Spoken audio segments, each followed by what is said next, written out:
One of the things that I really like about YouTube is that you get quite a lot of audience interaction.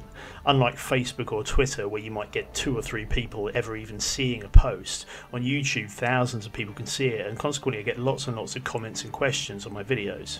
One of the most frequent that I get is, where do you get the eyes from?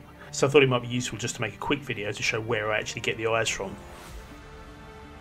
I generally tend to use glass eyes, and I get them from this website called glasseyes.com. They're a company in Wales in the UK that I've been using for years, and they've got a really wide variety of different types of eyes. I don't work for the company or anything, so this isn't a sponsored video or anything like that. I just thought it would be useful for people to know. I generally use human and doll eyes for my sculptures, but it's also useful to get some animal eyes as well if you're doing a creature or something like that. The smaller glass eyes are generally fairly robust, and you don't really need to worry about much when you're using them. They can take a knock, and they can take a bit of heat as well, so if you're making a super sculpty sculpture, for example, you don't have to worry about putting them in the oven and cooking the sculpture. They'll be able to handle that.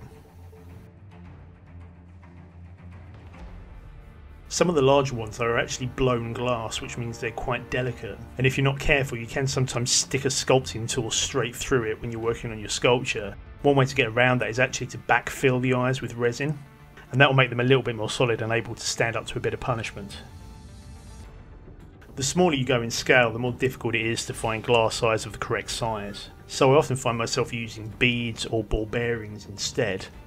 The trade-off there, of course, is that you then need to actually paint the eyes in, which can be a little bit tricky given the scale. I've also used rolled up pieces of epoxy resin as well. So this is a milliput and epoxy, and it's just a 2-part compound that you mix together, but that can work quite well if you just need something quite small and quick.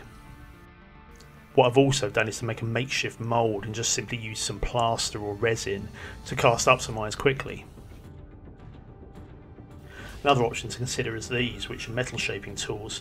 As you can see, they've got round points of differing sizes, so what you can do is use these to push into a block of clay and then simply pour in some plaster to create some eyes of different sizes.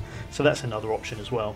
For this sculpture I simply used some eye blanks, which are eyes without any of the painting detail in them, and I just simply put some black paint on the back. So there's just a few ideas that I use for eyes for sculptures, but there are plenty more that I've not tried. I know there are various resin eyes available online. I've not really tried those myself, although I did use these eyes, which were made by technicians in Moorfields Eye Hospital in London. So they're people who actually make prosthetic eyes for people who've lost theirs. So these are sort of the real deal, I suppose, but they do look really, really nice. I do also plan to have a go at making my own eyes with some clear casting resin.